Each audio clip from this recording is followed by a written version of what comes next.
Okay, so we're, I can start with is the code, the representative of District 6 present? here. Is the representative from the Hill CDC present? Present. Is the representative from the Hill District Federal Credit Union present? Present. Is the representative of the Hill District Consensus Group present? Present. Is the representative from the Wesley Center AME Zion Church present?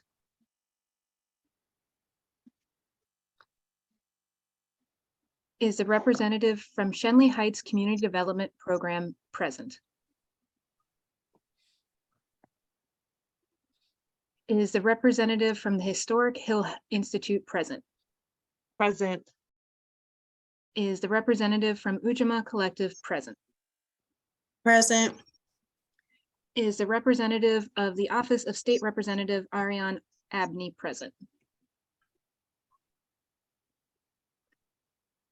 Is the representative of the Office of County Executive Fitzgerald present? Present. Is the representative of the Office of the Mayor present? Present. Is the representative of the Pittsburgh Public School District present? Is the representative of Allegheny County Council present? All right, thank you so much, everyone. Thank you. So we do have a quorum of both the body and the actual voting members. So next we'll move on to old business, which is regarding our meeting schedule. And the next advisory board meeting is to be held during the week of January 16th with the target date and time of Thursday, January 19th at 3 p.m. May I please have a motion to direct the URA staff to schedule the next meeting of this board for the week of January 16th? So moved. I need a second. Second. Thank you. Having been properly motioned by Mr. Witherspoon and second by Dr. Ellis, all those in favor say aye. Aye. Any Aye. opposed? Aye. Motion carries. Thank you very much. Let's see. With that, we'll now move on to the next item under old business, which is the draft application.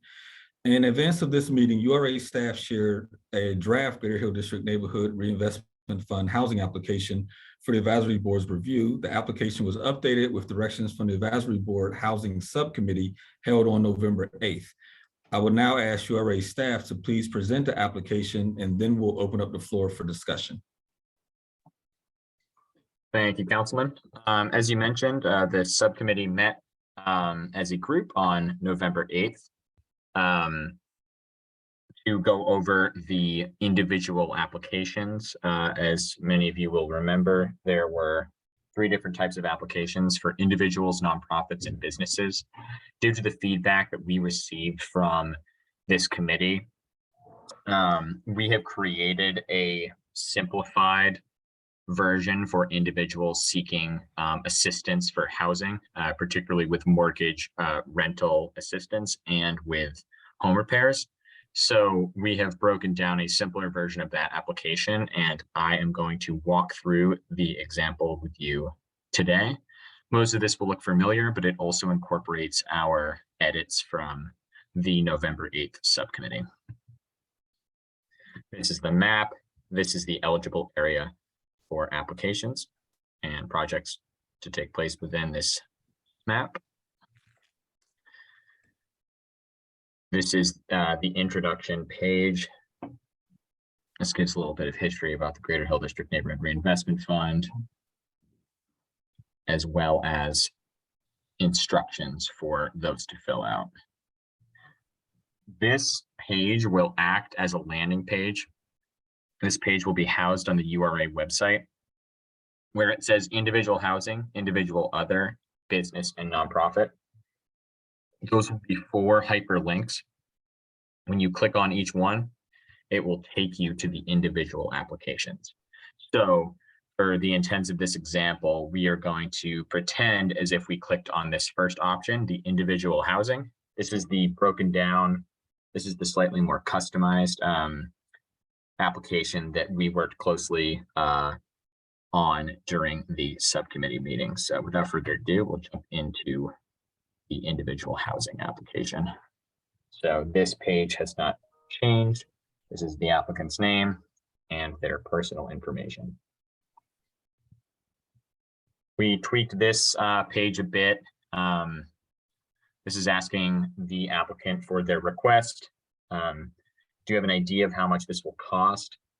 We added in yes or no buttons that once this will live on a web page, you will be able to select yes or no, and then you'll be able to say how much. Do you have any other funds associated with your request? Yes or no. Is this address listed above location of the request? Yes or no. If no, please fill out the address of your request below. These are the categories that the applicant will be able to select from. As you can see, there's only 3 options here as opposed to the 12 or 15 or so categories that say the business or nonprofit applicant will be able to select from. So this is focused on folks that are looking for immediate housing assistance. Here are the long answer questions here. The group has seen these, but I will pause on this page to allow folks to read it.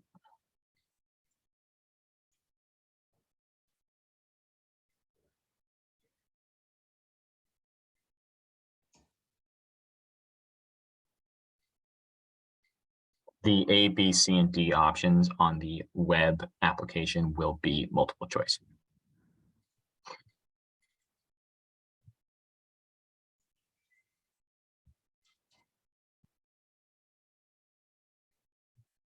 This box, this table asks if the applicant has any other available funds to help pay for this request.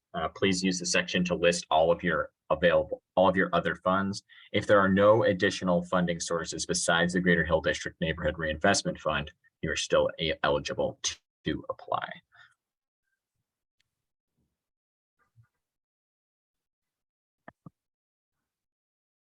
Have you applied for other sources of funds for your request? If so, where have you applied for these funds?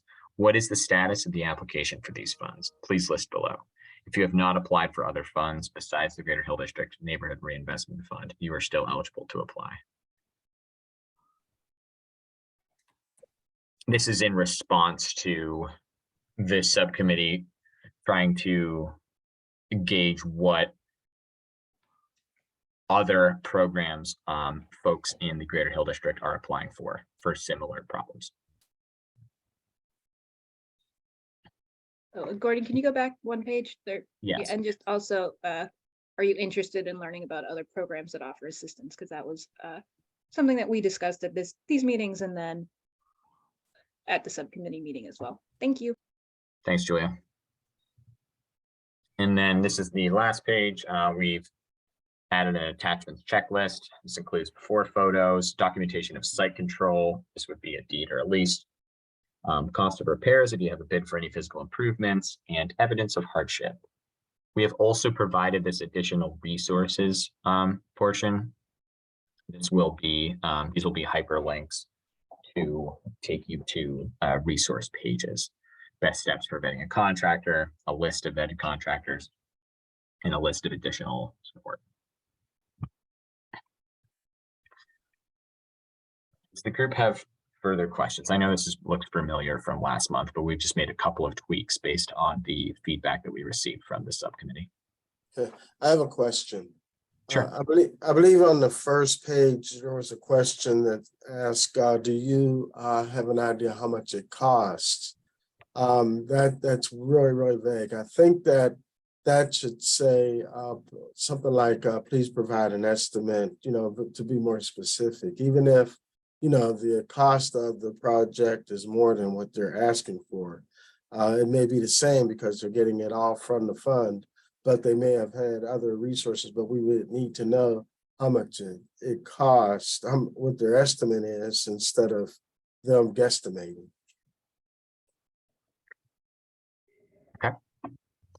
Yeah, I think I'll speak for myself. I think the intention to keep it vague, at least in this initial application, is to not intimidate folks who are in emergency situation from applying to this. And then once the application is received, there will be inherently a bit of walking through between the administrator of the application and the actual applicant themselves. But your critique is well noted. We can work on the wording of that. Thank you. Gordon, this is Hannah. We could also add that item as one of the additional enclosures to include the attachments. On the last page. That's right. Yeah. Sorry, I spoke over somebody. No, it's okay. Can we There go any back other to the first page? RB, did you say the first page or the last page? Sorry. The first page. First page, yes. All right, no, before that. Before that. Before that. So why is that necessary? Does that help the applicant? My understanding is this is to provide context for the applicant, but It doesn't need, it's not necessary. They don't care. They're in survival mode and they need to be able to understand what they need to do. They don't care about this. It's unnecessary. Next page. Well, hold on, Arby, and I'm not going to agree or disagree. I just do want to provide context that this was specifically asked for at least 2 meetings ago for us to provide the context. Whether or not it stays, that's a whole nother conversation.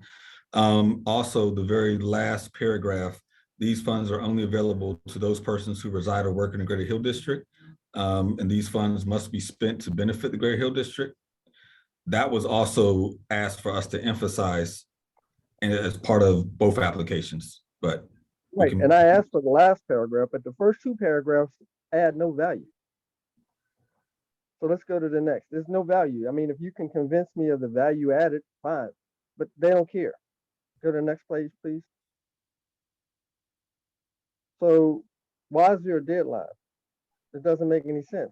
Just fill out the application. So the fundamental problem we have with this application is twofold. Number one, it's based upon monthly meetings. So the people that need the money need it now. And so if you, this flow chart that you gave us on November 8th, that's crazy. I sent a markup. This application doesn't verify that the person lives within the alerted district. The other thing it needs to do is it needs to verify that the people have applied and been denied somewhere else. Because if that's the case, we're going to run out of money real fast, and all these other programs that are the Greater Hill District Neighborhood Reinvestment Fund, they'll be laughing at us because they'll send all them over here and we'll be out of money. So the other thing is we need to be able to say, okay, these people need money right away. So there needs to be a small fund that we can administer money out of once the application goes through the approval process, so that people can get the money. So what needs to be added is if you got a foreclosure notice, that's going to tell you how much it is. If you got a property tax lien, that's going to tell you how much it is. If you got an eviction notice, the eviction notice, the paperwork from the court will tell you how much you owe if there's a judgment against you. And then the last thing is, well, if you have these problems, you need to be able to document it. And if you have a problem with the property, you need to prove that you own the property first, and then have 3 contractors provide you, 3 licensed contractors provide you estimates. We need to keep this real simple and fast. Okay, because these people, if they're applying to us, they need the money yesterday. All right, and the way this is set up, and somebody has some ludicrous thing in there. Well, if the advisory board doesn't review the application in 60 days, the URA staff can't. How is that even allowed? Who came up with that? They have no role in how this money is being dispersed. And I've talked to many people in the community, and there's no trust there. There's no trust. So that's a non-starter. So you got to have a small contingency fund with $100,000 in it, and if it needs more money, you can go back. Is approved. That's the documentation that you go by for dispersing the funds. And once the advisory board, subcommittee, or however we choose to do it, approves the application, then it's up to the URA to disperse the money to the people. There has to be a verification that the money is going directly to that person and whatever entity is necessary to, what would you say, resolve the issue. So if it's the property tax, if it's mortgage foreclosure, the mortgage lien holder, if it's eviction, the court or the landlord, those things need to be there so that we can move swiftly through this. All that other stuff, that's fine for somebody that's trying to do a project or whatever. But right now, we got people that are in survival mode, and they're going to be more joined by others. Because the Fed is raising more rates next 2 weeks from now. All right, right now the 30-year mortgage is at 5%. So inflation is being tamed, but layoffs have already started, and they're not going to stop until probably second, third quarter of next year. All right, so there's a lot of things that this application lacks, and we need to correct it. It's real simple. What I sent in the email, if you guys take a look at it, it took me an hour to mark that up. I've done programs. The first program I did was in 1995, and it's still in use right now, 27 years later. Okay, this doesn't work. It's based on a monthly meeting schedule. These people can't wait a month. They can't wait a month. Okay, and we need to accommodate that and do what we need to do to get this money to people as quickly as possible. This doesn't work. So I sent a markup. It's real simple to do.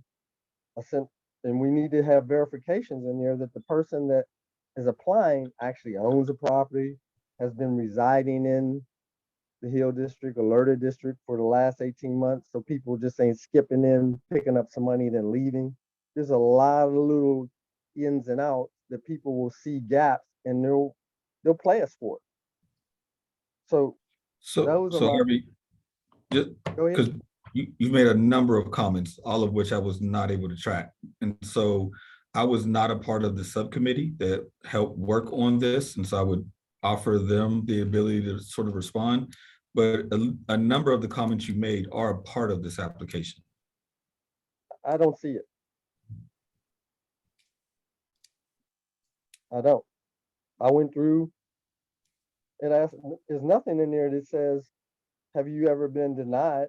You got to if you have a tax lien problem, property tax lien problem, you got to attach the tax lien document. If you have a mortgage foreclosure problem, you got to attach the mortgage foreclosure notice. Eviction notice, you got to attach that. There's nothing in there that says do any of those things.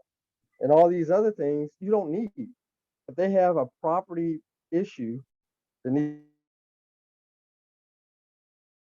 to be contractors and licensed contractors and get an estimate and attach that to the application. We got to keep it simple and fast. This is not simple. It's not fast. Can I chime in here? And I was on. Yeah, go ahead.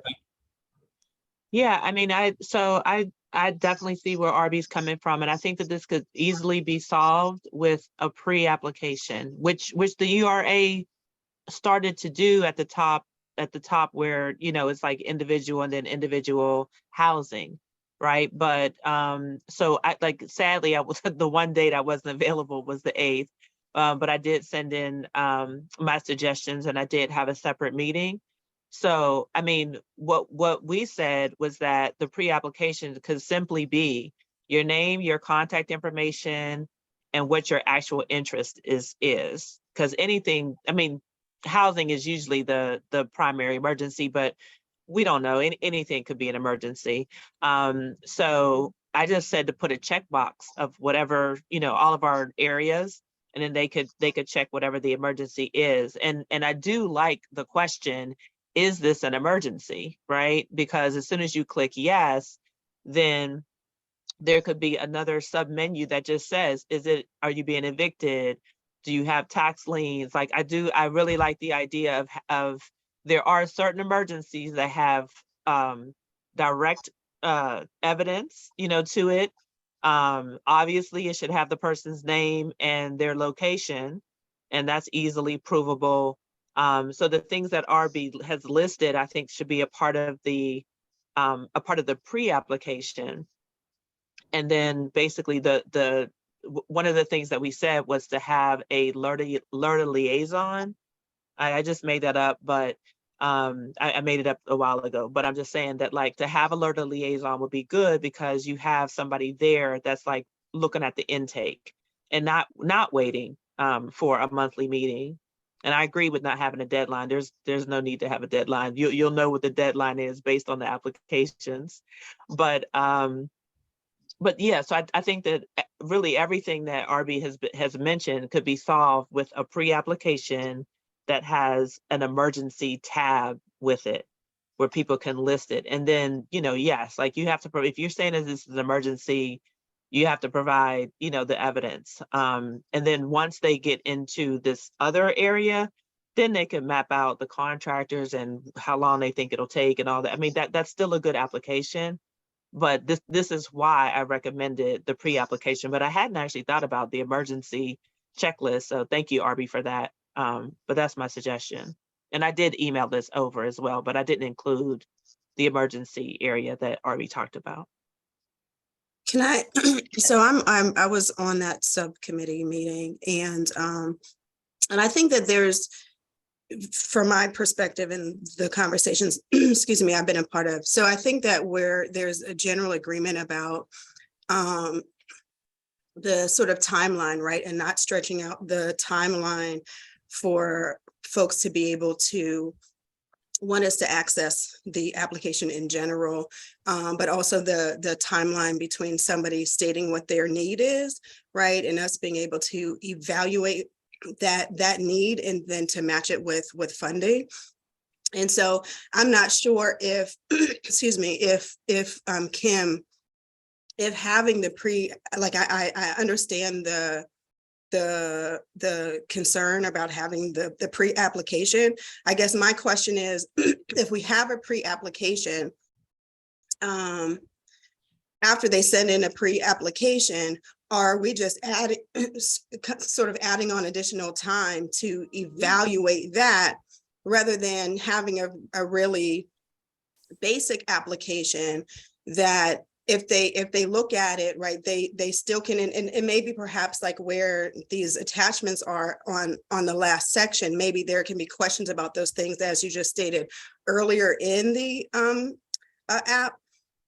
But I'm thinking that it just seems like it's extra steps to have somebody fill out a pre-app and then have to still come back and then tell you all of these things. To me, like if I was just a person who had a housing challenge and came to this process, I wouldn't want to have a pre-app. I'd want to have one really simple application. And if there are things that on that first page said, here are vetted contractors, here's the other programs where, housing, blah, blah, blah, can also, you can get some resources from these other programs. Like if those things were listed, then I'd know as a person filling it out, right? Like, oh, I do have my notice of foreclosure, right? And let me go and grab that and make sure that I can show it in this application. I guess for me, it just seems like if we put all of those things up there at the beginning and say, these are this is the basic checklist in order to get funding, or, you know, these are the basic things in order to even be considered, right? That folks would be able to just, again, fill out one thing that's just super simple. And then we'd be able to evaluate that. And then if there's something that's missing, then we can go back and say specifically what that thing is, but to give them everything at one time, rather than getting the information in part, right, and just getting their name and what the issue is, but not really getting more details if more details already exist.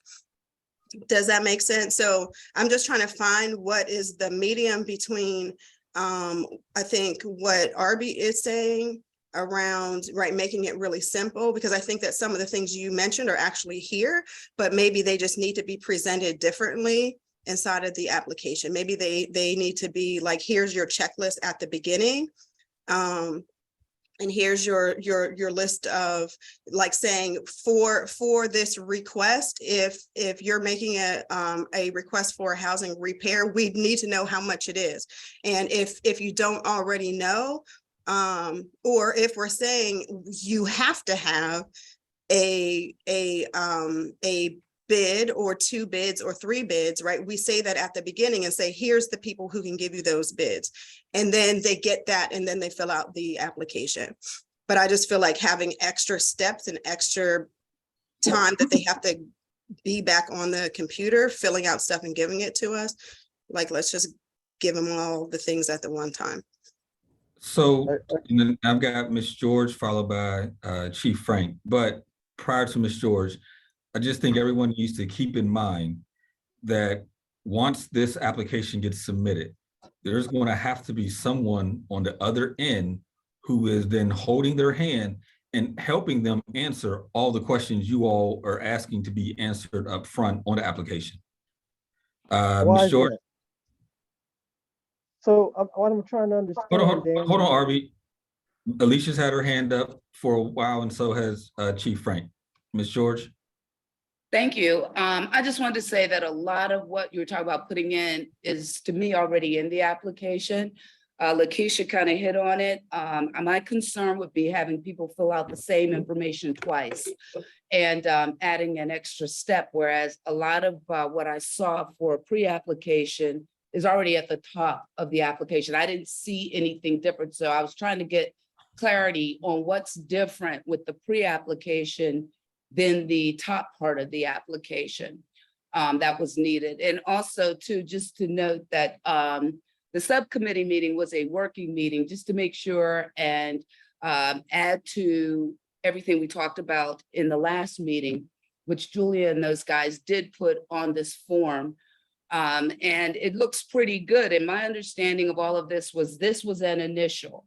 The moment someone turns this in, we then would be able to then ask a lot of these questions, because there was also the concern at the other meetings that people would come to us for basically help when there were other sources out there, and we didn't want to double up or anything like that.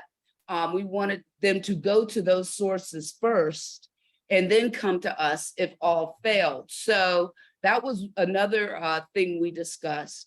Also, in terms of the documentation, some of the stuff I'm hearing on here, if we need to add another line, let's add it to the attachments list. But everything I'm hearing is in the attachments checklist, unless there's something that you're saying that is not.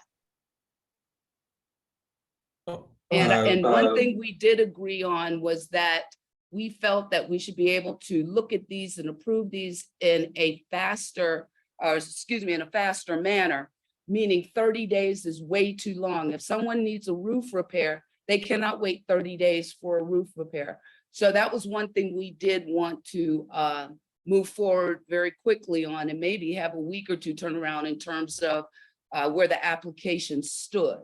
And then but where we kind of reached a stop, if you will, is how long it would take for that funding to get to that person, because we just didn't have that answer. But I just wanted to add that. Thank you, Councilman. Thank you, Chief Frank. So I think I'm underlining something that you actually said, Councilman, which is if we believe that there's no way for a person to get through this whole application, or it would be a very unusual person who could answer all the questions that need to be answered. Did you look for other forms of funding? Have you got an estimate? Have you, without needing a conversation with someone?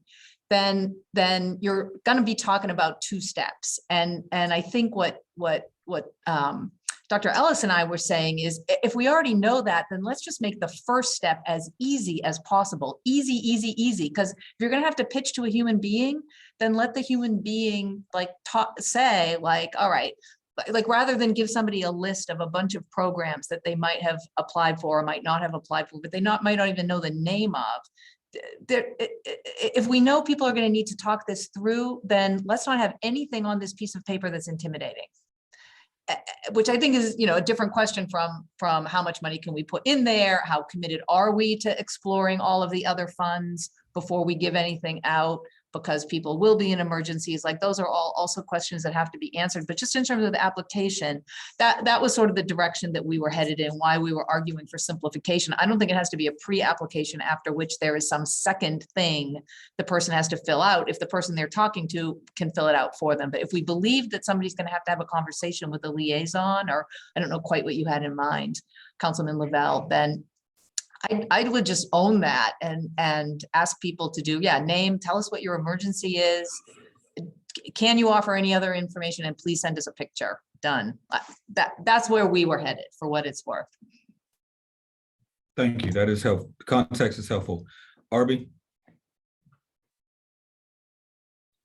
Okay, so the whole goal has to be that this is simple, and I don't see anything in the current application that asks for a mortgage foreclosure notice, an eviction notice, a property tax lien notice, or only thing that's in there is about property and pictures and costs.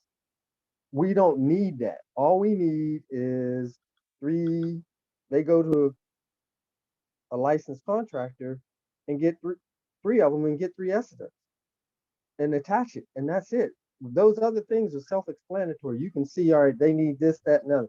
And then once the application is going through, you can ask them, well, did you apply here or there or whatever? The pre-application to me is an extra step that doesn't appear to be accomplished much.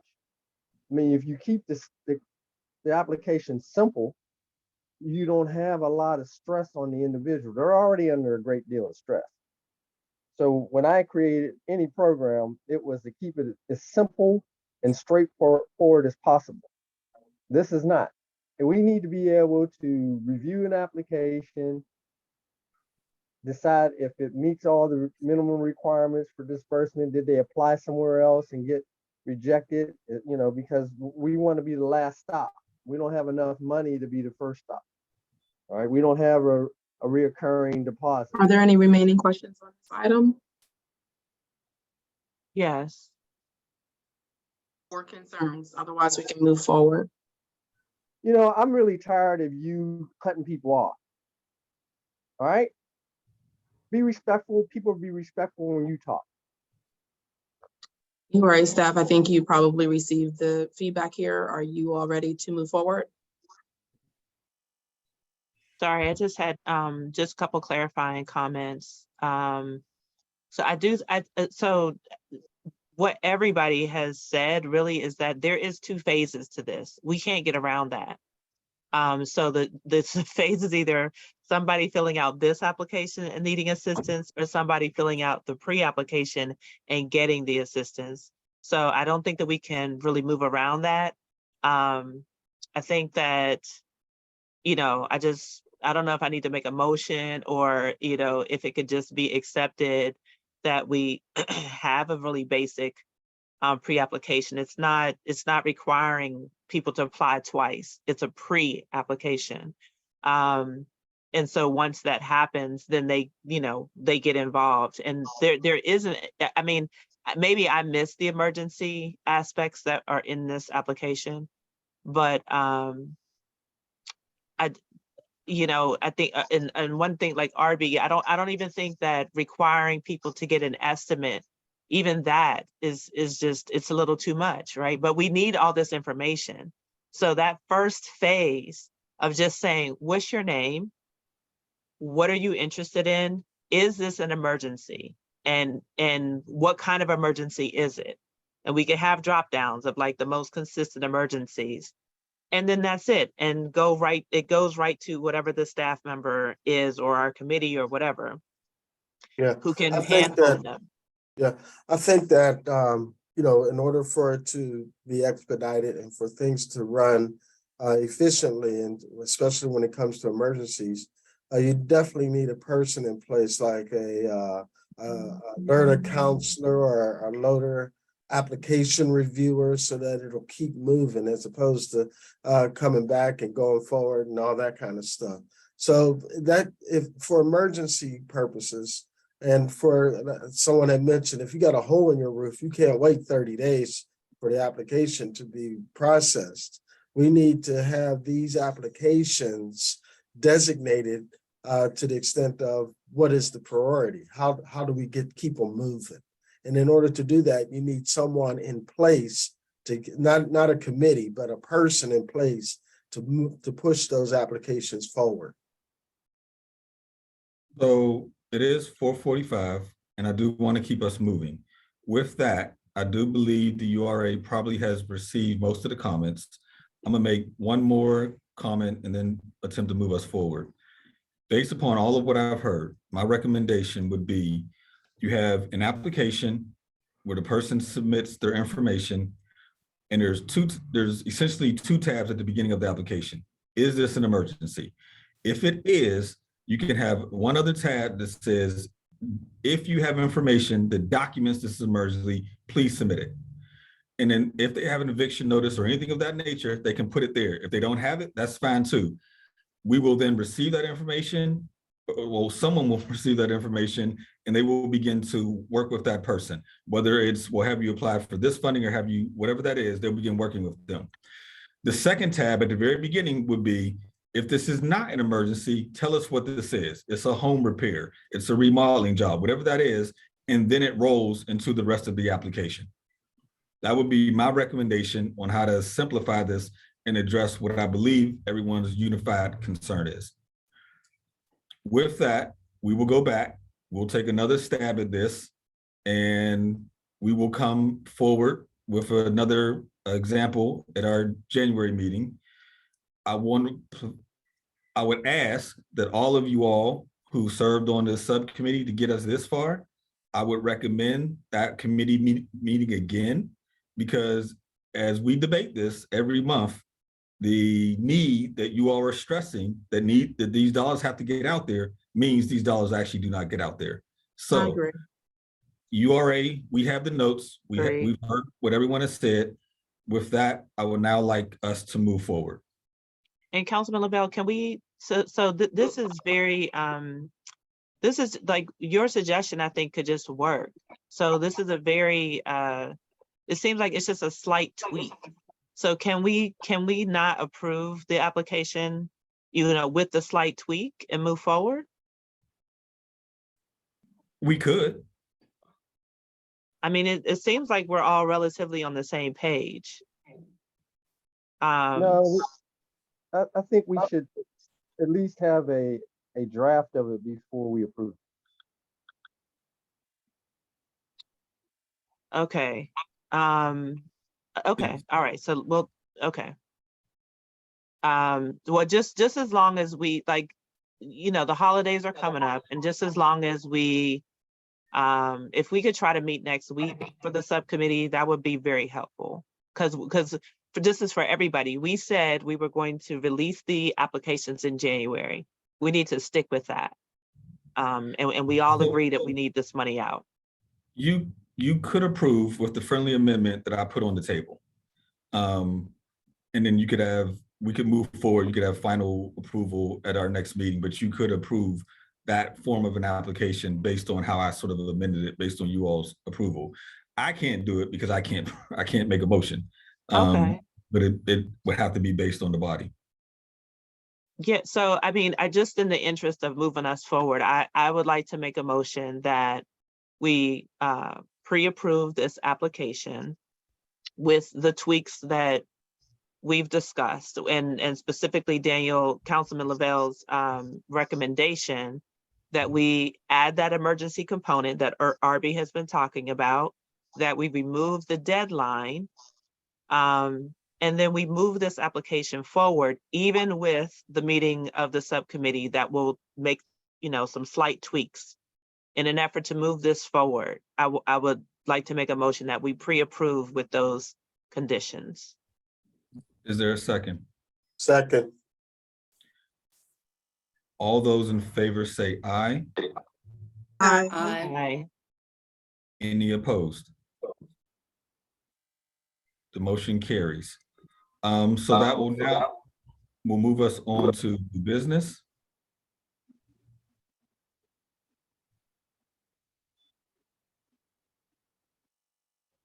And first up under new business is Choice Bedford Dwellings. I do believe we have Kyle Chimpinelli with us. And I apologize, I think I messed up your name again. It's only been 10 years, Councilman. Kyle Chintapalali. Chintalapia, I apologize. Chintalapoli. Yeah, Chintalapoli. It's all good. Chintalapia, All right. I apologize so much. But Cal, for everyone who is not aware, Cal is the Chief Development Economic Officer for the City of Pittsburgh under the Gainey administration. We've invited him here to just do a 5-minute overview on Choice so that you all are aware of what was actually happening. Oh, we lost the slide there. Gordon, we can go back to. While Gordon's doing that, thank you all for making some time for me in this space today. The work that you've been doing related to the reinvestment fund is incredibly important and exciting. So thank you for that. I know it's something that all of your organizations, the councilmen, the URA have been working to advance for quite some time. So to see it get to this point where we're going to have calls for applications and get funding out the door is a long time coming and incredibly exciting. Gordon, I don't know if it's on other people's screens, but if we can go back 2 slides. Yep, I'm trying. Okay. Gordon, I think it might be forward, actually. I'm sorry, Kyle. There we go. Oh, There we go. So top line, as the councilman said, Choice it's a federally funded program through HUD that really seeks to transform public housing and the surrounding neighborhoods and communities. The current Choice round applications are due to HUD, as it says there, in early January of 2023.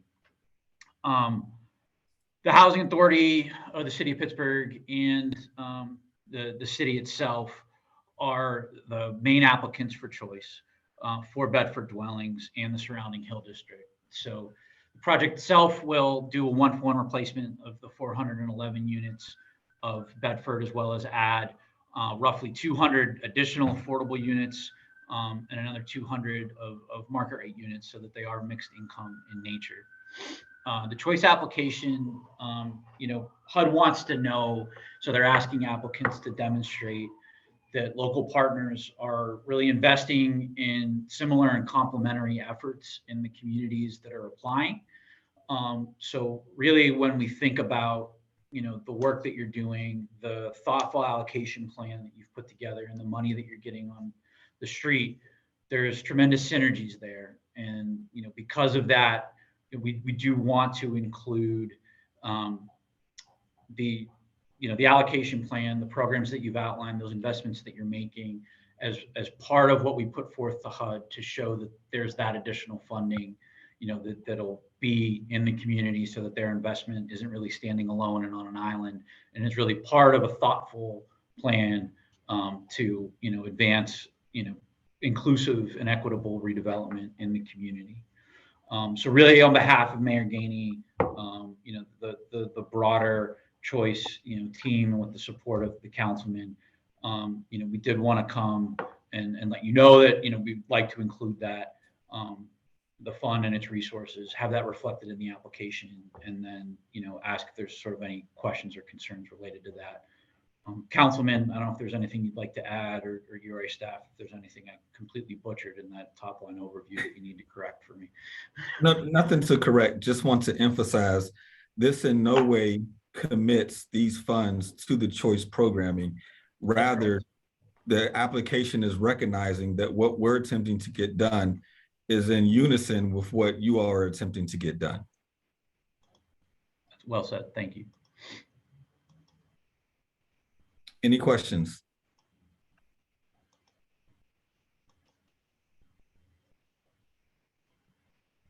Seeing none. Thank you. Huh? I said, thank you all. Yeah. Okay, thank you. We will be sure, just so everyone's aware, we'll be sure that as part of our final application, that this effort is indeed mentioned, and that is mentioned to be in concert with what we're attempting to get done. And we thank you all for your support. And will you please let us know the results if you come back when you hear from HUD? That'd be important. Thank you. Yeah, we'll keep Absolutely. the group abreast, as we move along, and many of your organizations are involved in some form or fashion as well. So, we'll keep everyone in the loop, of course. Thank you. Thank you, Chief. Thank you for joining us, Kyle. Next, under new business.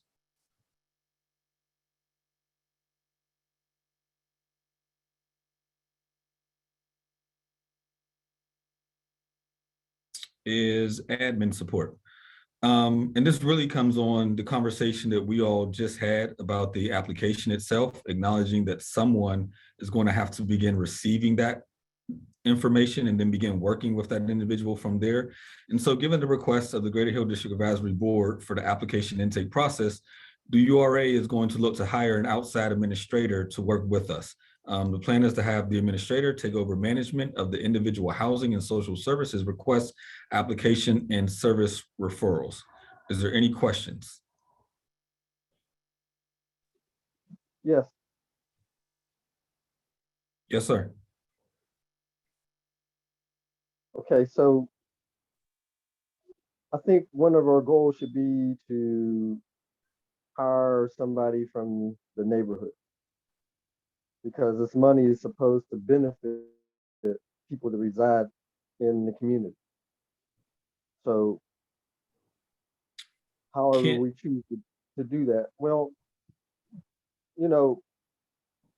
I'm seeing a lot of URA this, URA that, URA this, and everyone I talk to about, that, and they're not comfortable.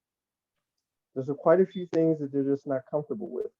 And people want to see some benefit going directly to individuals that reside within the Lerner district or the Hill district, however we want to characterize.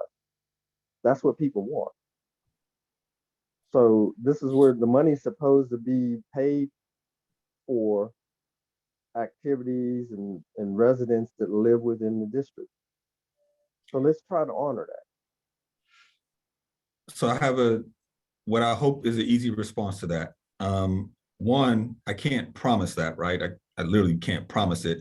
However, I acknowledge that would be ideal. And so the URA can do it one of two ways. When we look to hire, we can both look to hire a person, and we could distribute it through the First Source Center. We could distribute it through our networks, and hopefully, ideally, we find the best and most terrific candidate from the Hill District community. We bring them on board, and they're able to help us administer this. The other way is when we make the posting, we can also open it up to Hill District-based organizations that may be interested in also applying. So, and I'll just name two just for the sake of it. You may have Macedonia Face, who says we can do this work. You may have the Shinny Heights after school program that says we can perform this work. And there may be, who knows, there may be others. It'll probably be more cost efficient if it's at the URA, but we can potentially do both, and then see what happens and see who responds, come back to this organization and make a decision. But your point, RB, I think we all sort of acknowledge and support. Thank you. So how will we receive notice? And one thing that I would like to make a motion that whenever someone is going to present, that we get an email before the meeting. Okay, and I've asked for this several times. And it appears that's a challenge, because it makes it easier for at least me to have that beforehand so I can think about it and not be trying to figure out what's going on this little screen. So I would like to, I recognize what you said and I agree. And how would we receive that information as a group? How would it be transmitted to the RCOs that are in the Hill? Things of that nature. How would we do that? I am committing to, once the notification has been put together, I'm committing to ensuring that everyone on this committee receives that information. It will be publicly posted. I will ensure that my office sends it to all the RCOs, to the CDCs, and to any and all Hill District based organizations. We will absolutely get the information out there to the best of our abilities. Okay, thank you. Yes, sir. Any I other? think just a clarification and a consideration for the board is that obviously the discussion we just had relative to the application process, right, will impact the amount of time. So whether that's on the back end or the front end, whatever it may be, just keep in mind that the application will determine also our expense and how much time it will take to usher people through the process. Just something for us to consider on the administrative end and the budgetary end as we're thinking through the application process in committee. Thank you. Understood. Thank you. Any other questions or comments? Yeah. What does that mean? Go ahead, Dr. Go ahead, Ellis. Dr. Ellis. I'm sorry. Oh, so I was gonna say, three things actually now, real quick. Since I am the head of the First Source Center, we have like great applicants in the Hill that are looking for opportunities like this. So I look forward to helping to fill this process, and maybe we should set a deadline for the hiring. And then two, I just want to make sure that this position is not referred to as like a case manager or, anything like that. We want to make it friendly and open.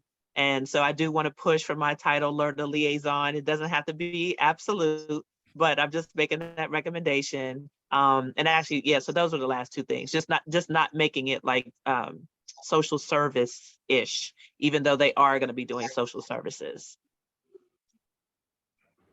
Understood. Resource navigator, Kim? That's nice too. Chief Frank?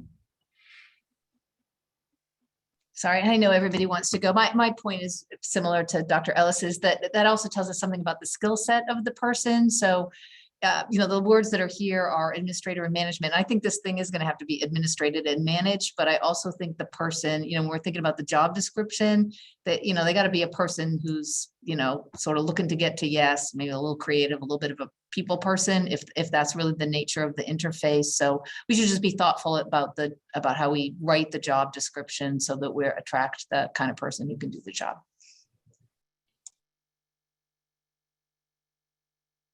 Thank you. With that, we'll move on to our next, and I believe final piece of business, which is a conversation regarding caps on grants and loans.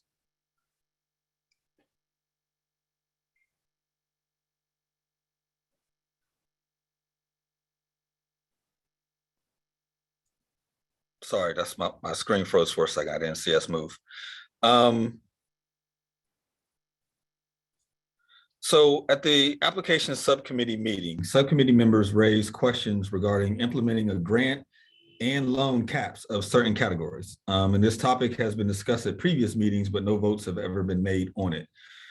Recently, the co-chairs met to discuss this, and we have made what we're presenting as suggestions regarding this topic. I just wanted to run through them with you all for you all's questions and thoughts and concerns. So utilize a matching program unless the resident is unable to march the circumstances outside of their control. Include this question on the application. Are you able to match the requested amount of funds?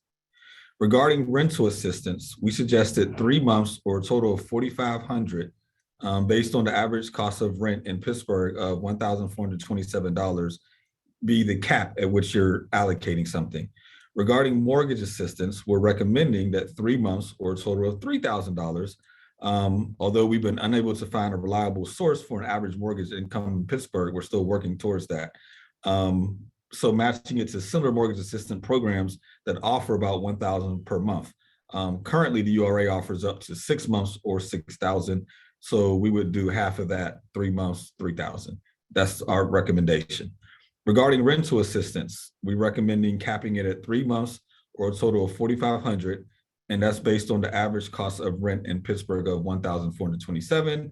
And for home repairs, we're recommending capping it at up to $10,000. To RB's earlier point, payment, we're recommending that payment goes directly to the source, whether it be a landlord, a bank, a vendor, or a contractor. We believe the money, because this is also going to be dollars that are audited, we need to ensure that the dollars are going from the bank to the actual source that will receive them. Questions, thoughts, concerns?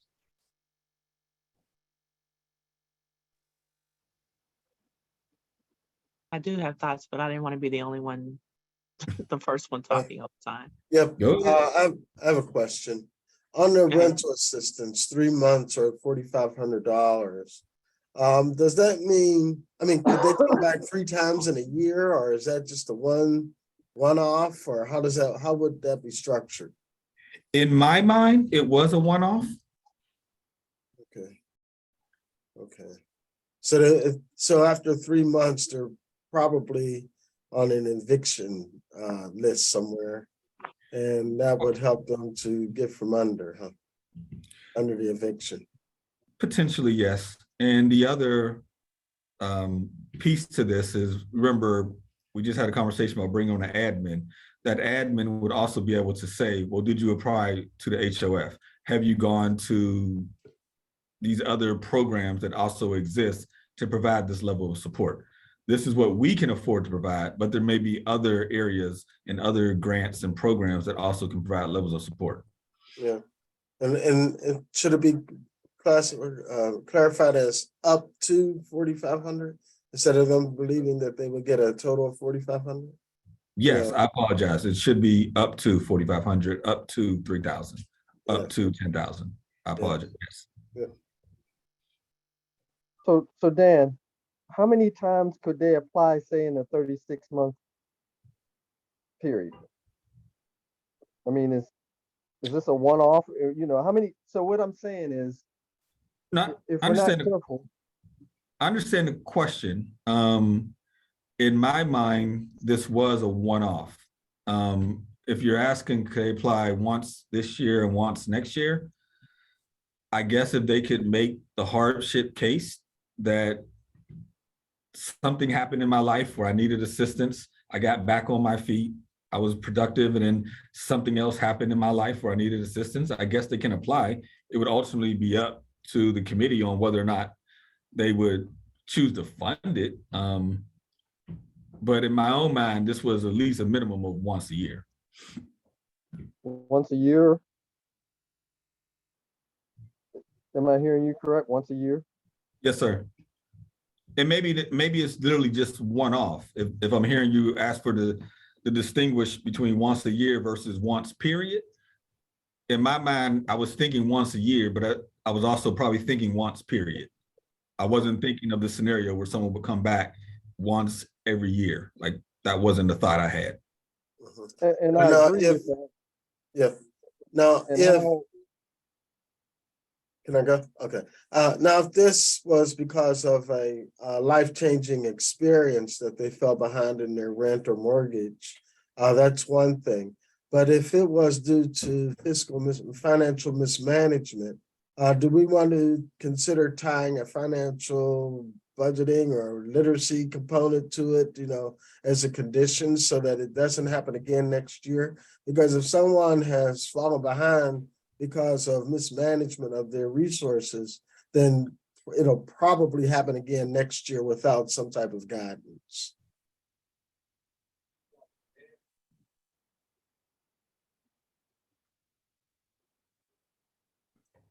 So what you're proposing is that we provide some type of remediation so that they don't revisit the same set of conditions again?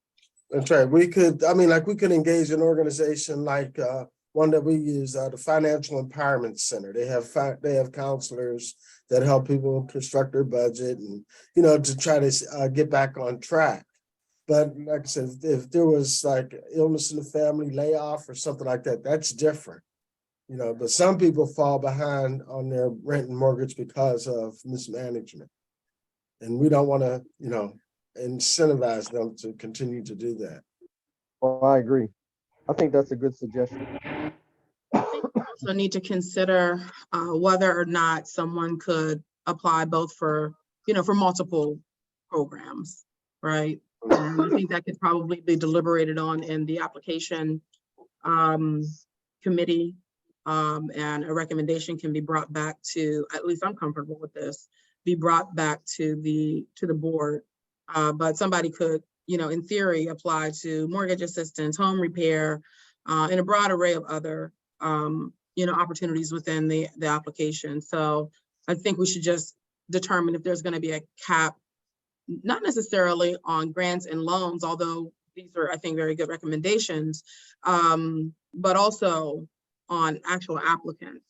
Because once an applicant is familiar with the process, they could really, apply for a considerable amount of funding. And if we're trying to support and help as many people in the Hill District as possible, I think that's something that we should be considering on the front. Well, a couple meetings ago, we touched upon that. And the one thing that I recommend apply for these other funding sources, and they've been denied, or they've applied and they've used that financial assistance and it's no longer available to them. That way, when we provide money, it's not redundant or a double amount for the same issue. That's one of the things that I put in the application markup that I submitted today. Did you apply for other financial assistance? And if the answer is no, then we need to make sure that they apply and they get whatever assistance receive them before we remit any money. Right, and I just want to clarify that I am talking about a slightly different issue, although I think that's an issue that, the board is free to deliberate on. The issue that I'm lifting up is that, do we want to limit the number of pools within our within our funding pool that an individual would be able to apply for, or any applicant for that matter?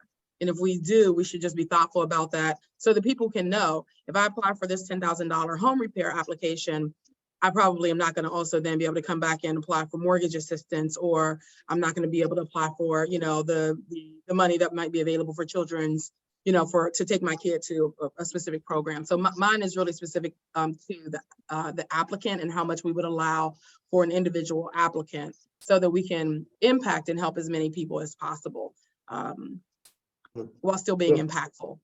Yeah, we will definitely have to put together some pretty tight guidelines along those lines, because you could very easily get caught with trying to assist, leading with your heart there. And, someone would be in trouble in one area and we try to help them again in another area, those kinds of things. So we would have to have tight guidelines to go by in order to stay in the lane, because there's exposure there where if you help someone on with multiple issues, and then someone else comes along and that we've helped, but we're not going to help them with another one of their issues because that's not what it's set up for. So if we can develop guidelines to say how much someone is entitled to, a cap on how much they're entitled to, that would be helpful. Yeah, I Yeah. think that, oh, go ahead, Councilman LaBelle. No, I was simply going to say the point Marima brought up is one that we absolutely need to deliberate and decide on. I had not given that any thought. Yeah, I mean, my thought on that is you have one time. There's too many people to assist that you can't double dip. You have to decide what's most important to you and apply.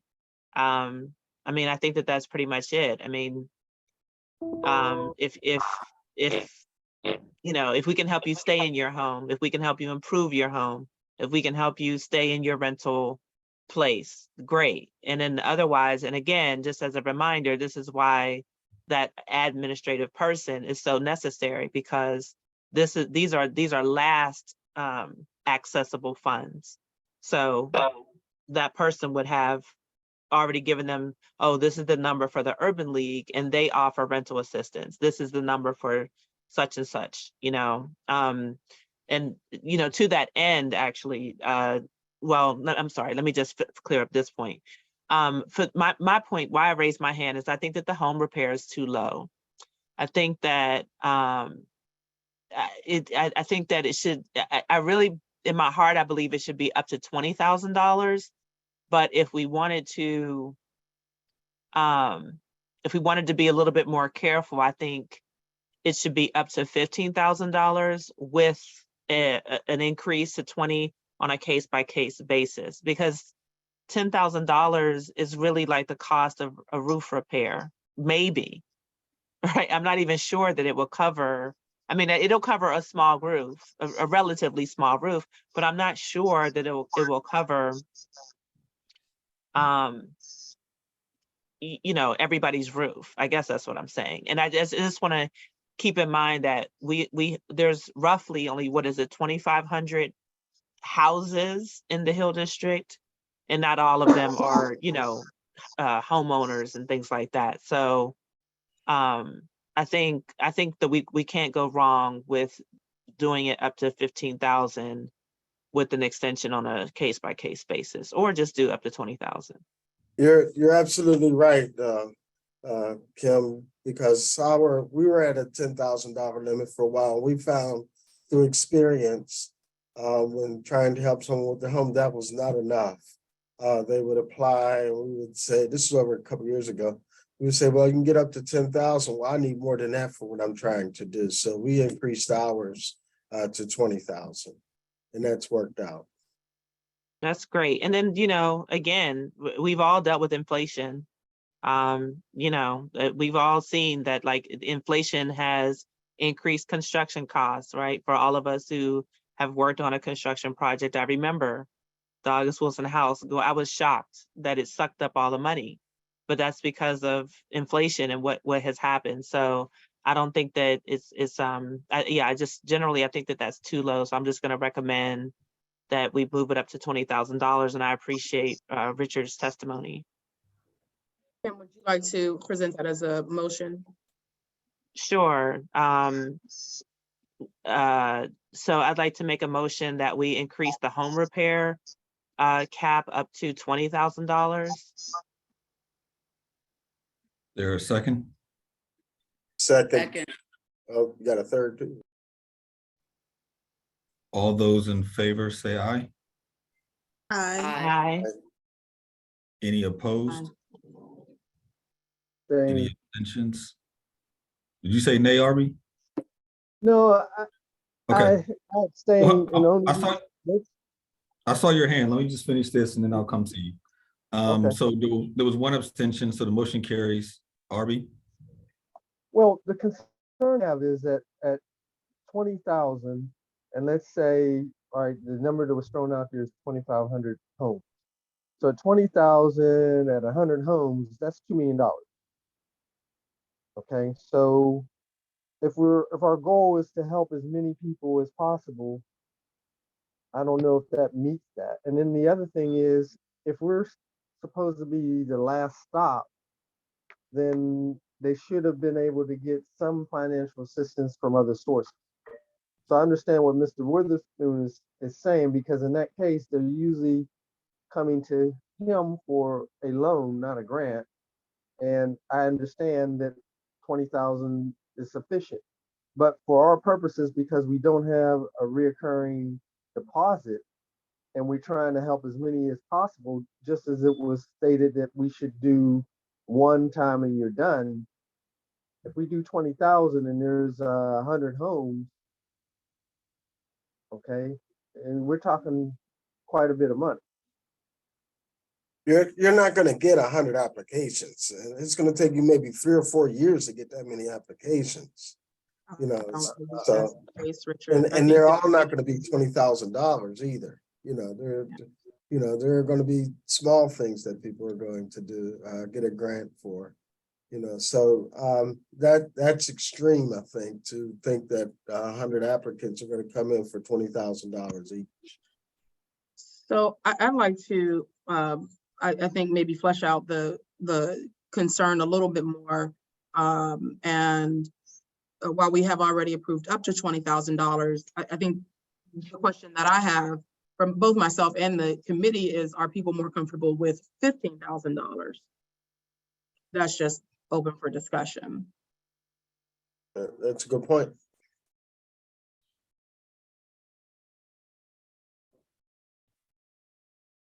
So we made a motion, so we would have to rescind that motion and discuss 15? You could make a motion to rescind it, but I would just, if you want to change it now to 15, I would recommend someone making a new motion to change it to 15. Or to amend the old motion, huh? Yeah, I mean, I initially said 15 with looking at 20 on a case-by-case basis, but I do think that, to Richard's point, up to $20,000 is up to, and you have to have a quality, you know, like you would have to have a quality reason to do that. And I think that we can make that determination, but if you all prefer, you know, a lower cap, I mean, that would be okay. But I do think that it's just low. And if you want it, like home repair, you can take out a loan, but a lot of times, I mean, the people that we're trying to address, they can't pay it back really. So either we're going to help people or not. You know what I mean? Either we're going to like be that saving grace, and especially with home repair. Right. I think it's important to make, if we're going to stretch anywhere, it should be in the housing. Yeah. And we will have the option to counter a request. If someone applies for 20 and our resources won't allow us to continue or to do 20, if we have 60 of them out there already, we can't keep doing 20. We can say, well, we can't grant you 20, but we can grant you 10 or 15 or whatever the case may be. You know, they don't necessarily have to be approved for what they apply for. Agreed. I would recommend keeping it at 20 for the purposes of sort of moving us along. But Ms. George, I saw your hand go up.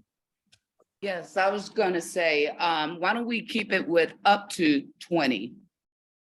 And then we have the 15 or whatever, because we just did some roofs here and 20 isn't even close to the total cost. We work with a family and that wasn't even close. But if we say up to 20, I am comfortable with that, because based on the money that we have or the funding available, it could be 15. It could be whatever we need and what they actually claim for. So I just wanted to push for the word up to 20,000. Okay. I think that's clear. We can move forward on that. I do want to note, though, also that I do think we're going to get a lot of applications. I think we will get close to 100, not within 3 to 4 years, but in a much shorter period of time, given what's happening in the neighborhood and the extensive needs. So I would not underestimate the need nor the response that we should expect to this pool of funding. Thank you. Yeah, I agree with that. Agreed. With that, if we could move on, it's now 5:23. I try to be respectful of everyone's time. We do have one more item under new business that we wanted to go over, and that is the Block E LERTA. There is, I just want to be clear, there's no action for this advisory board to take, but I do think it's important just for you all to be aware. And so with that, James Reed of the URA is here to provide an update regarding the Block E LERTA. Thank you, Councilman. Just wanted to start with a disclaimer. The dollar amounts discussed below are estimates that are based on general information and subject to change based on lending factors such as risk, interest rates, and projected assessed values. We're providing these numbers for informational and discussion purposes only. BPG and PAR are advancing a mixed-use development project on Block E of the Lower Hill redevelopment site. Upon completion, the project is expected to house a live entertainment venue operated by Live Nation, ground floor commercial space, including a small business incubator, a parking garage, and a public safety facility. BPG and PAR are obligated to capitalize 50% of their Lower Hill LERTA benefit for the benefit of the Greater Hill District Neighborhood Reinvestment Fund. BPG and PAR estimate that the Lower Hill LERTA benefit for Block E will be $8.92 million over the 10-year LERTA period, which averages $892,000 per year. The Greater Hill District Neighborhood Reinvestment Fund would receive 50% of that amount, which is $4.6 million over the 10-year period, or on average, $492,000 per year. Now, the URA has put this into some of its modeling. And again, I do want to stress that this modeling is very preliminary and there are lots of factors that could change any estimate, especially in this interest rate environment. That said, we estimate that the $492,000 per year may be able to yield a $9.2 million loan, which would be used to capitalize as another capital event for the Greater Hill District Neighborhood Reinvestment Fund. After interest reserves and closing costs, we estimate that the upfront amount would be around $2.1 million. And again, just providing this as a potentiality. Thank you. So again, there's nothing for this committee to do, but I would be interested if you have thoughts over enforcing the monetization over the 10-year period, in which case this fund would receive approximately $490,000 a year, and or doing what we did last time, which was the monetization of it up front, which would yield 2.9 million instead of the 4.46 million over the same 10-year period. But instead of receiving $490,000 a year, you would get your 2.1 million up front. So these numbers don't add up. And from what we were told in 2021, that the fund would not be responsible for any organization costs. Okay. And this is a linear calculation, so I'm trying to understand how it's a smaller amount when you take the money up front, because it's the same amount of money, period, in terms of tax revenue. So well, that's not clear to me how that works. Yeah. Our Mr. Bankston, I would say the one thing you have to factor in is that there's an interest rate attached to all of this. So there's a discount factor that goes into the calculation. Without trying to be very overly technical here, what you would be essentially doing is you would have potentially $492,000 a year to service a loan. And in servicing that loan, there's interest payment that has to be accounted for. But And here's that's why that number gets reduced. And in this interest rate environment, interest rates are extraordinarily high. They haven't been this high in probably at least a decade. Well, here's what I'm saying, and let me be clear. We were told that it's not the Greater Hill District Neighborhood Reinvestment Fund responsibility to pay for the capitalization cost. That's what we were told. This does not reflect. I understand. I understand what you're saying, So but from all a this- lender's perspective, I'm sorry, I am going to interrupt you. Here's what I'm trying to A say. lender's perspective, a lender is going to want to have a secure revenue stream or some sort of security to ensure that the payment is going to That's happen. not always, And wait a minute. So you keep giving me the same spiel in a different way. That's not our responsibility. Okay, we don't have a financial obligation there in no way, shape, or form. Okay, so the collateral for the loan is the property. The collateral for the taxes. That's what we're told. So now the game has changed. See, this is why people in the Hill don't trust what's going on. Because when Dan presented it to us, hey, they're going to capitalize. He said, well, if they're going to get their 40 million to use in their pro forma, then we should be able to get that up front. So in block G, that was 7.5 million, only because it's capped at 250,000 per taxing body, city, county, and school. Okay, and that's what we got, minus the Hill CDC 4%, which, by the way, the URA was asked, well, who got the rest of the money? And you never came up with it. And see, this is what I'm saying, that the people in the community don't trust this process because it's not. All right, RB, transparent. the rest of the money. Listen, is don't in the cut me URA off. bank I told you that. The rest of the I money, told you. the rest of the money is in the URA's bank account.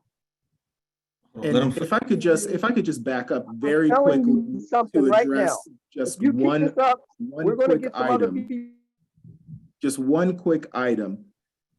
The numbers that you are seeing are placed into a model, and when I run the model, I factor in interest reserves, closing costs, and all of that sort of thing, because I think it's particularly important to make sure that up front, there's an expectation that there could be a difference between what is the dollar amount shown on the loan and what ultimately ends up in an account.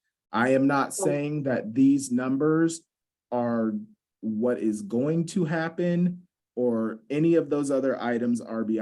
I understand the points that you are making. These are the results of a model, and I'm just bringing this up for discussion purposes and for illustrative purposes. But if that's not the actual agreement, then why are we even talking about it? See, you're talking about something that accountants and things of that nature deal with. With all due respect, RB, this is part of my job. This is what I do. Listen, nobody's questioning your job. Okay, let's get that clear. What I'm telling you very clearly is that the Greater Hill District Neighborhood Reinvestment Fund is supposed to receive X amount of dollars, and we do not have anything to do with the capitalization cost that you're talking about. I understand all that, but that's not our responsibility. Can I chime in here? Can I just say something real quick? So, I mean, maybe Councilman Lavelle and James could, so outside of any capitalization, RB, there's still an amount, right? So whoever pays for it. On this most recent LRTA, I don't remember what the number was if we took the money over a 10-year period, but it was much higher than the 7.5 or 7.18 that we actually received, regardless of whoever paid interest or anything like that. And I think that's the point that James is trying to make, is that regardless, there's an amount And so you're always going to get more of the amount over a 10-year time period than whatever you'll get in an upfront payment. So I think, so that's the point. And it's irrelevant in terms of who pays the interest or, you know, all those costs. So maybe it could be explained. I don't remember the number. I know I should, but I just don't. It was closer to 9. It was closer to 9 if it had not been capitalized. But I think the outstanding question that would be helpful if URA staff could, you know, bring this back in terms of just clarifying. There are a couple of issues happening at once. One is the upfront capitalization payment, and perhaps you all have answers now. For example, Block G1 was, you know, capitalized through an upfront loan, if I'm understanding correctly, right? The cost associated with that loan essentially reduced the amount that was received by the LRTA fund. So I think the question that I have and that I'd like for the URA to bring back to the committee is, was the cost of the reduced LRTA amount that was received because of the capitalization loan, who's paying for that? How was that financed? How did all of that happen? Because that's never been clear. The only point of clarity is that the closing cost was kind of pushed over to the LRTA fund, although I understand that there's now an agreement that allows for that's going to allow for the developer to pay that $330,000 or something once occupancy is obtained. But I don't think that it's very clear on why the capitalization amount is lower and why that is being reflected in the amount that the LRTA fund gets. So I think some information around how that happened for Block G1 would be very, very helpful.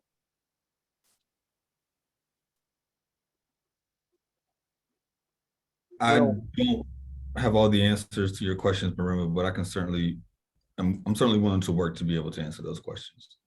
So how much is in the fund right now? Thank you. I don't know the exact dollar amount, but I can get you that information. So an audit has been requested since January of this year. We never got it. How much money is in? How much money was originally deposited in the account? Where did the money, the difference between the 7.5 million and whatever was deposited, where did that money go to? Who did it go to, and for what? That's been asked for since January 2022, excuse me, 2022. And we still haven't got it. And this is where people are not trusting this process.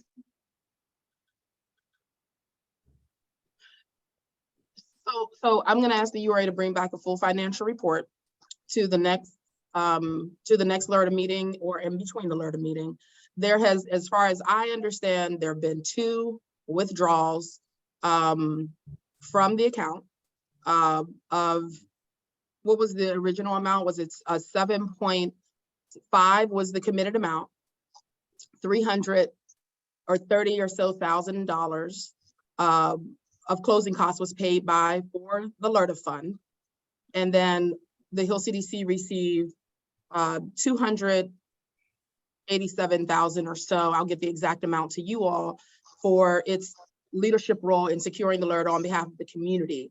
In the amount which is a 4%, fee from the donated amount. The rest of the money is at Zion Bank in the URA's name.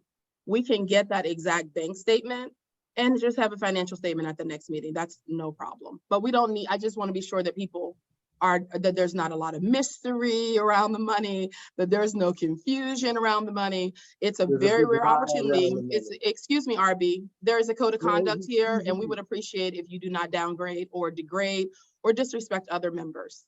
Oh, now you want to play that card. Thank you, RB. Thank you, RB. Stop.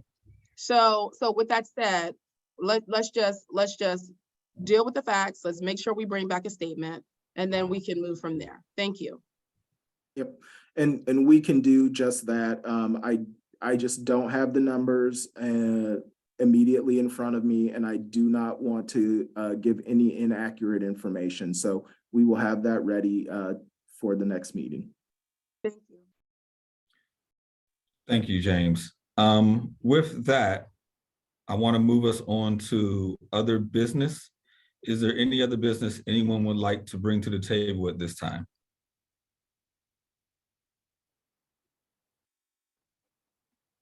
Yeah, why do we still have a vacancy?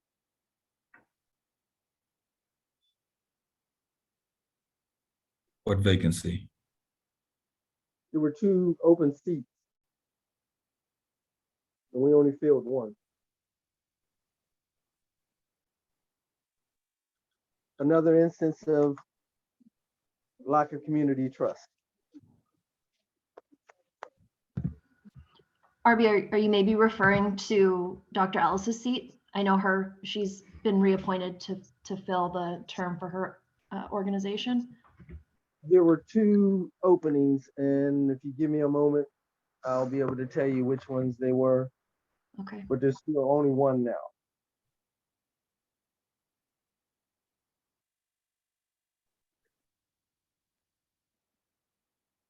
To refresh the listening audience's memory and the board's memory, Urban Innovation 21 was a former and prior member. We Correct. held a vote to replace their seat because that organization is no longer in operation. And they were replaced, their seat was filled and replaced with the Ujamaa Collective. So I can speak to that one specifically. Arby may be referring to the Hill House Association. I'm not certain. And I don't even recall if they, were on the original membership list, although I would presume that they were. Okay, so Well, oh, go ahead. the Growth Fund original.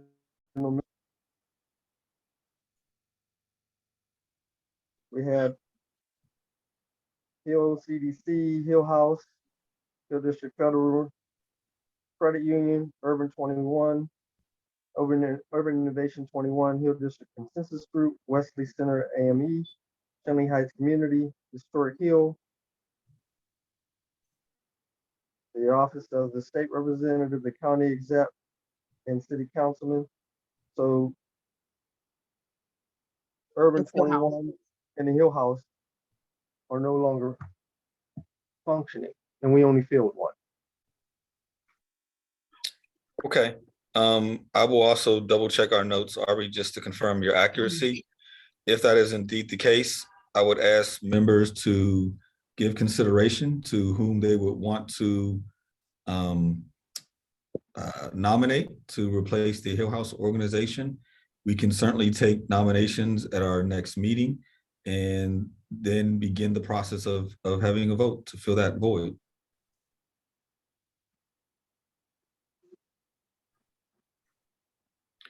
Any other business for the table?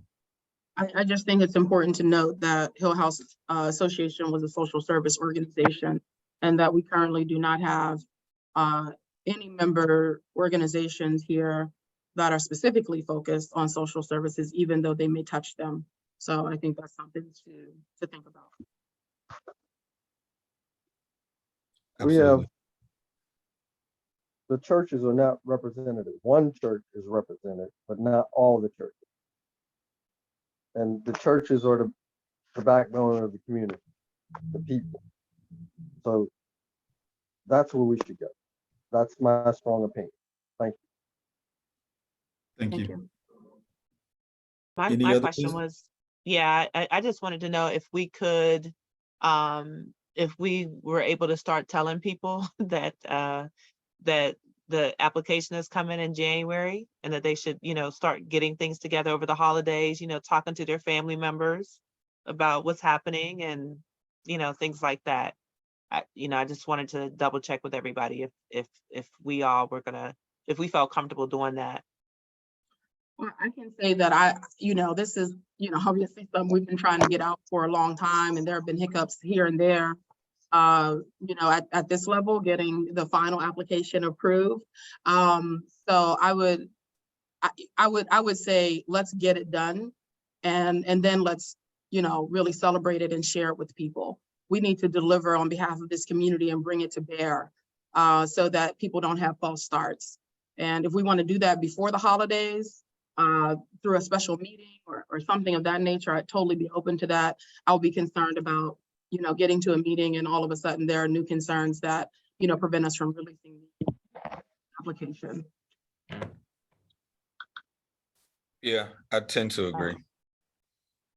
Yeah, so I mean, we can speak in general, but I do think we should encourage our community members to start thinking about their needs. I mean, they've already been thinking about them, but to kind of get more concrete. And I forgot, I'm so far, I forgot to bring this up, but this is to help everybody.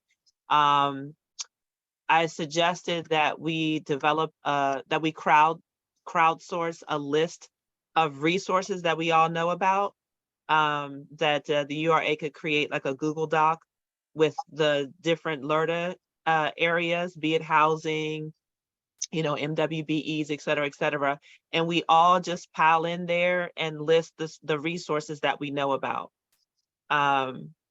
So I think that would be very useful, and also useful for us and useful for the administrator that's coming in, and really, just useful, period.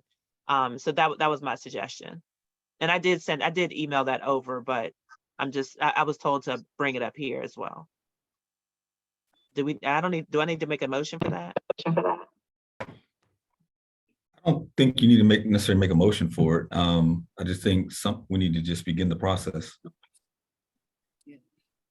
I've got Ms. George followed by Lakeisha.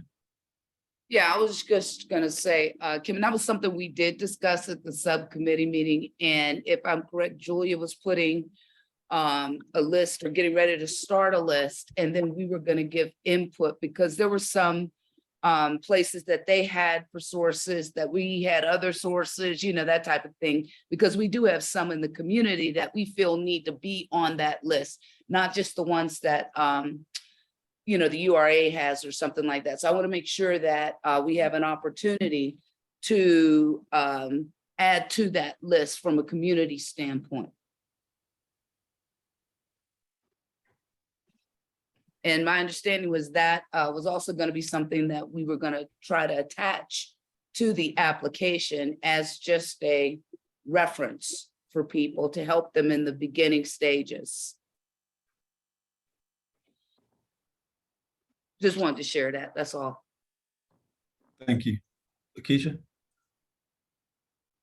Yeah, so this is related to, and it keeps coming up in the application. It's a small point, but I think it relates to the idea around trust and how the community sees this process. And while the application, right, is going to live on the URA's website, there's been consistent language that says that we'll use a logo that would be developed for this particular group, right, to replace the URA logo. And so I just wanted to offer that up as something that we need to do as we get ready to release the application.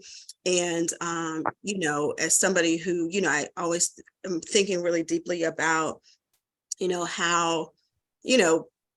how relationships are. And I think that we can, maybe consider, what kind of logo would represent the values that we're trying to put forward, that we maybe do share, even though I know that, everybody has a lot of different perspectives and things of that nature, but I know that we are all here for the same goal. And so I just wanted for us to think about that. And I'm not sure if there's like graphic designers at the URA who could do that, or if there's somebody that if we say, okay, we can, budget $500 right out of this fund and pay a person in the community who could develop that particular logo.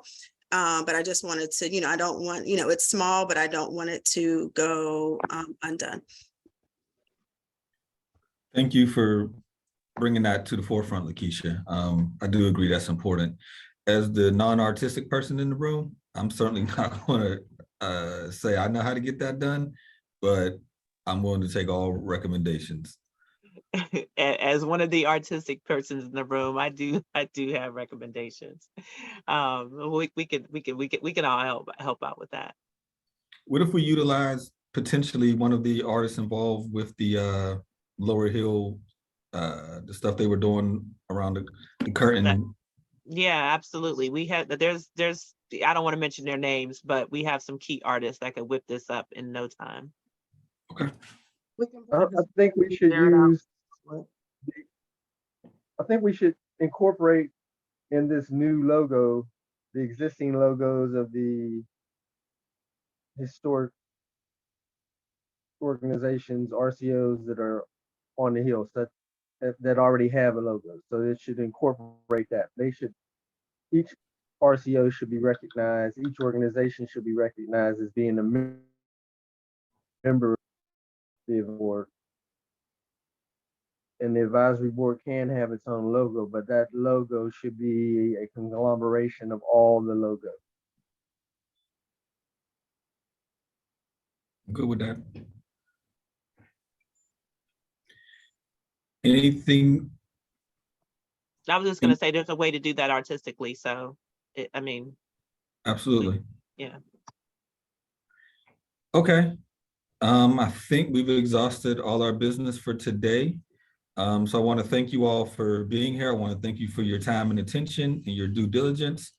And we will get the next meeting scheduled, and I will see you all in January. Thank you so much, everybody. Thank you. Happy holidays. Take care, Happy everyone. holidays. Peace. Happy holidays.